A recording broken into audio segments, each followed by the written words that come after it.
Hello, this is Yogeshwar, and in this video, we will be discussing about Varga charts or divisional charts.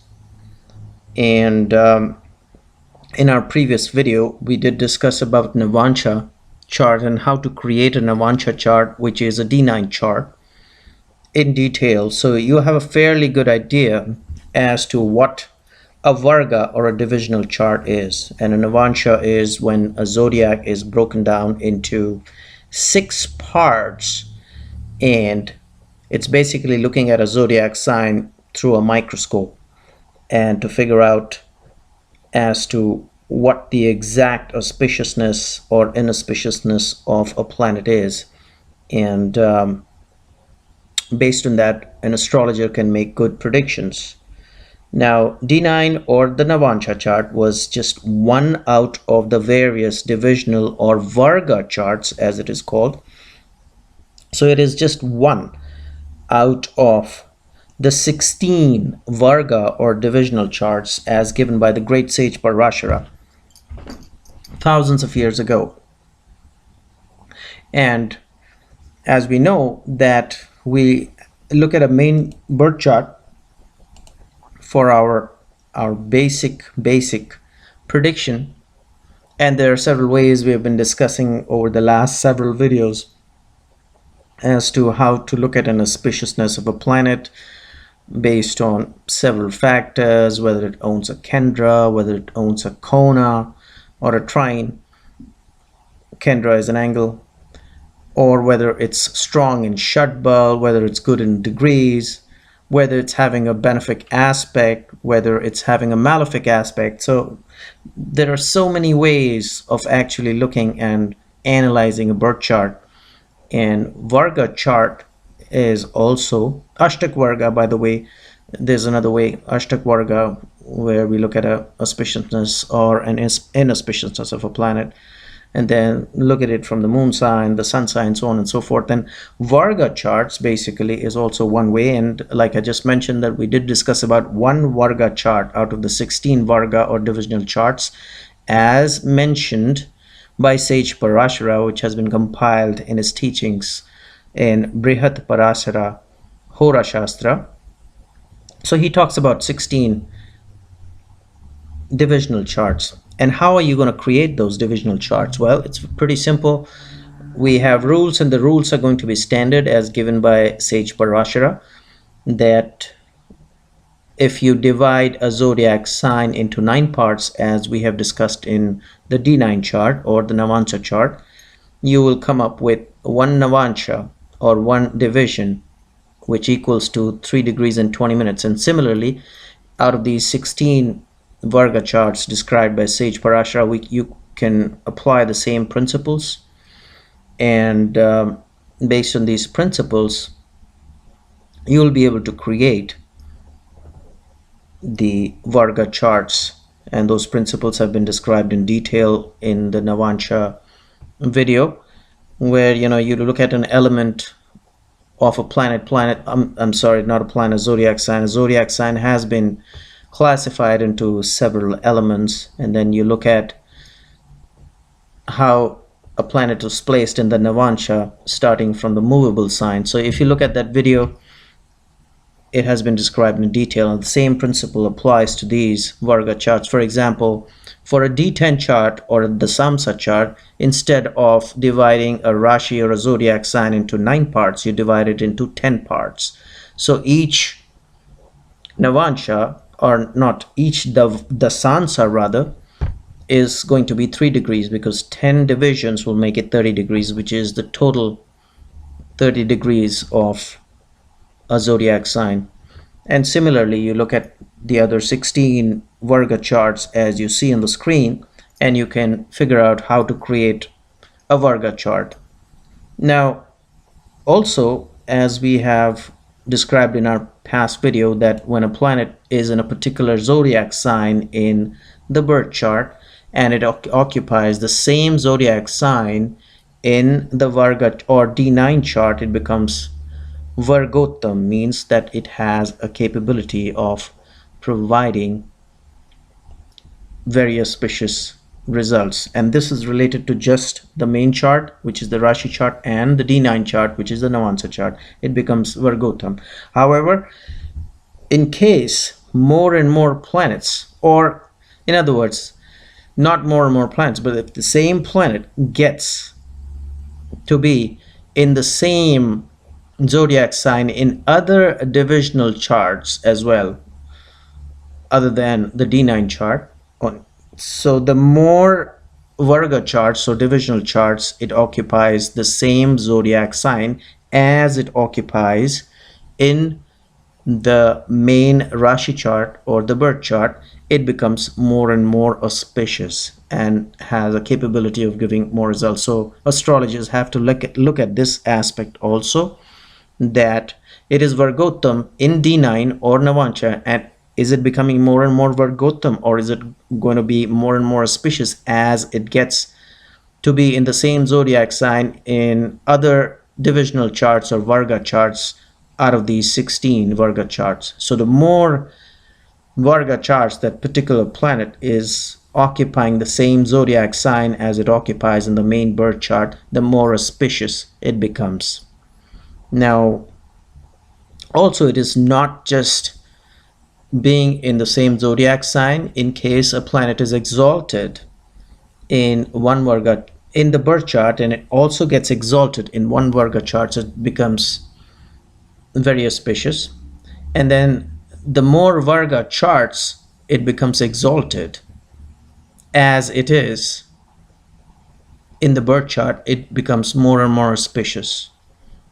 So this also is another rule of being Vargotam and being more and more Vargotam, or being more and more auspicious as it becomes to be in a Varga chart sitting in the same zodiac sign as the birth chart, or if it's exalted in the Varga chart just as it is exalted in the main birth chart. So the more Varga charts it is in the same zodiac sign, the more auspiciousness that planet gains. I hope I made myself clear here.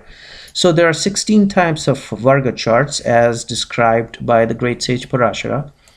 And of course, once again, you know how to create a Varga chart because you have learned it in how to create a D9 chart or an Avansa chart, and the rules are pretty much the same for creating the Varga charts. Of course, the divisions are going to be different. Like, for example, I've explained you that in a D9 chart or a Navancha chart, one Navancha is 3 degrees and 20 minutes because it's divided by 9 parts out of the 30 degrees. And then in a Dasansa, it is going to be 3 degrees of one Dasansa because it's going to be divided into 10 parts. And similarly, if it's a Saptansa chart, which is a D7 chart, it is going to be divided into 7 parts. And then creating a Varga chart is pretty much the standard rule as you've seen on the D9 or the Navansa chart.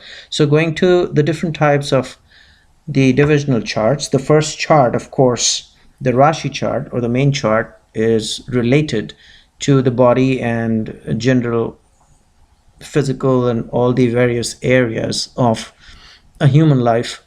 And of course, we've discussed those 12 zodiac signs, what will represent the various areas of that person's life out of that 12 zodiac signs.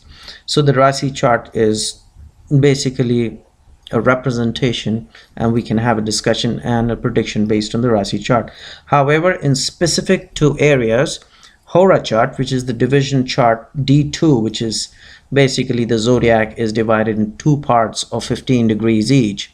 It represents wealth of a person. So that is the Hora chart, and also family of a person as well. So the D2 chart, which is a divisional chart, which is one division of 15 degrees each, is representative of the wealth and also the family of that individual.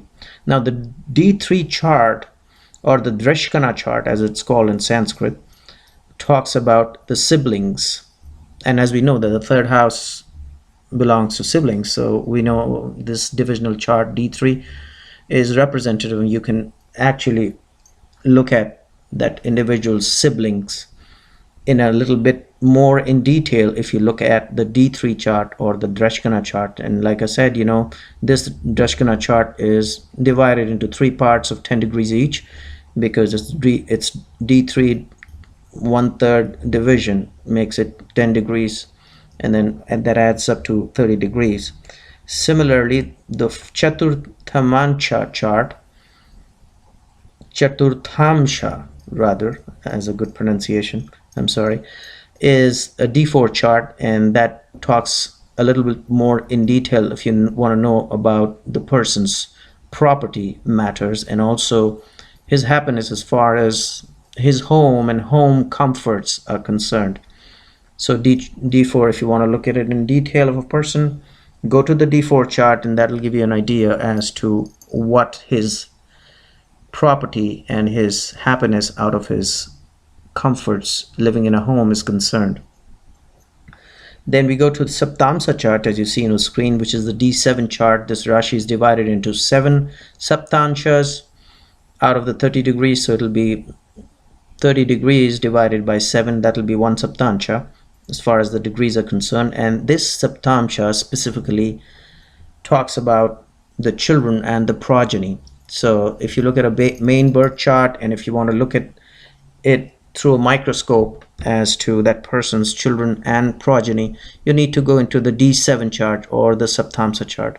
Navansha we've already discussed. It is related to marriage and relationships, and also dharma and luck, because the ninth house represents dharma or religion and luck as well. So all these aspects can be looked at it into a little bit more in detail through a microscope. After reading the main chart, then go into the D9 chart or the Navansha chart, look at wife, dharma, relationships, luck, so on and so forth. The Sansa is all about profession and also fame and name in society. So look at the main chart first, then go to the Dasansha chart, which is the D10 chart. It'll give you an idea of about the profession of that person and the name and fame he will gain. After you look at the main chart, then go to the Dasansha chart. D12 chart talks about the parents of the individual. Of course, in the main chart, we look at the parents of the individual through the 4th house for the mother, the 9th house for the father. But to go into more details, and if you want to know more detailed understanding of the person's parents, go and analyze his D12 chart, which is actually created out of the divisions, 12 divisions out of a Rashi or a zodiac sign. So it'll be 30 degrees divided by 12. So that is the kind of degrees one Dwadasamsa or the D12 will be. Then we come to Shodasamsa, which is the D16 chart. That'll give you a more detailed description of that person's comforts related to his vehicles, travels, whether he'll have a good, well, in today's world it could be a good car, beautiful car. So if you want to look at it a little bit more in detail, go to the D16 chart. That'll give you an idea of that person's. Look at it through a microscope through these divisional or Varga charts. Vimsamsa is the D20 chart that talks about the spiritual pursuits, and again, this is the divisional chart, which is 30 degrees divided by 20, which will give you the degrees in terms of the Vimsamsa. And you already know how to create it because you would have seen the chart, or you would have seen the video on Navansha. The rules are pretty much the same. It's just that the degrees have changed because it's divided into 20 parts as compared to 9 parts in a Navansha. So Vimsamsa talks about how spiritual that person is going to be. I mean, of course, the 9th house talks about spiritual pursuits, but if you want to go into more details, go into the Vimsamsa chart and analyze it through the D20, which is the Vimsamsa, and then you'll have a clearer understanding of what that person's spiritual goals and the result of his spiritual actions and his interests lie. Chaturvimsamsa, it's the D24 chart that talks about higher education and knowledge. Saptavimsamsa, which is the D27 chart, which is 30 degrees divided by 27. That'll talk about the person's strengths and weaknesses. Trimsamsa is the D30 chart. That is a very, very important chart because it talks about what evil effects that person will have, be what will be the types of evil that person will be confronting, what type of failure the person will have, what kind of bad luck. And it's actually a negative kind of a chart, but one has to understand the negative side as well, if you want to analyze as to what are the evil effects and where are they coming from, which planet, which zodiac. That you will know through the Trimsansa or the D30 chart. Karvedamsa chart is the D40 chart, and that talks about the legacy which is coming from the mother's lineage, from the mother's side. So D40, if you want to know for persons what kind of a lineage he's getting from his mother's side, of mother or maternal grandfather or maternal grandmother, that side, D40 is, you can look at it into in a little bit more detail. Aksa Vedamsa, which is the D45 chart, talks about what legacy and what lineage you're having from the paternal side, from your father's side, your father's father, and beyond that, what kind of good effects or bad effects are coming from that lineage. So if you want to go and study as to what exactly is coming from the lineage from your father's side, D45 is the one. And then Shashtamcha, which is the D60 chart, extremely important. Past life, what kind of a past life you've had, what kind of a credit balance or the debit balance, what kind of a karma you've accumulated, and what is it which you're experiencing in this life as a result of your good or bad past life karma. So it's extremely important. A good astrologer has to go into and study the D60 chart as well. So these are the 16 charts as given by the great sage Parashara. The next generation Rishi or Maharishi, which is Gemini, he gave a lot of importance to the Varga charts, especially D9 or the Navansa chart, but even otherwise he has given a lot of importance to the Varga charts, because I guess he went into a little more in detail, and he has added 4 more charts other than these 16 charts, and he talks about the D5 chart, which is the Panchamsa, which talks about fame and power. And then he talks about the Shashtamsa, which is the D6 chart, which is in specific to a person's health matters. So if you want to look at a birth chart, and if you want to know exactly what the problem is with his health and what planets and what zodiacs are affecting it, if there's an issue, go study the main chart and then go to the D6 chart. Extremely important. Ashtamsha, which is the D8 chart, divisional 8 chart, which is the Rashi divided 30 degrees divided by 8 would be the Ashtamsha. That talks about all of a sudden, you get into some kind of a trouble, unexpected, sudden troubles. That is the D8 chart, which is given by sage Gemini. And then there is another very important chart, which, talks about death. And, if there's some kind of a major problem which is coming, which is the Rudramsha chart. And it's called Rudramsha because Rudra creates destruction, death and destruction. So it is also called the Rudramsha chart. It is actually a D11 chart, also called as an Eka Dasamsa chart. Eka is 1, Dasamsa is 10, so 11, D11, Eka Dasamsa chart. But at the same time, some people call it Rudramsa chart because it explains about death and destruction. And like I said, Rudra is all about death and destruction. And that is a fierce form of Shiva, of people who are not aware of that. So these are all very significant charts. So to be able to become good astrologers, look at a planet from all angles and from all sides that we've already discussed. Look at the main chart, look at the Ashtak Varga, look at the Shadbas, look at the moon chart, look at the sun chart, look at it from how strong the planets are, what degrees they are. All these things are real good tools. And then most important, Varga charts extremely important. These are very, very powerful tools to make a good analysis these days.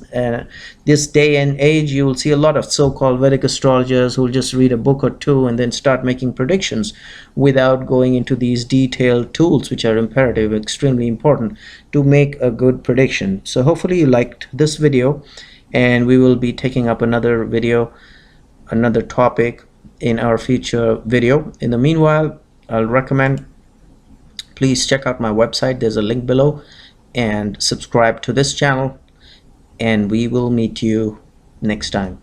Thank you.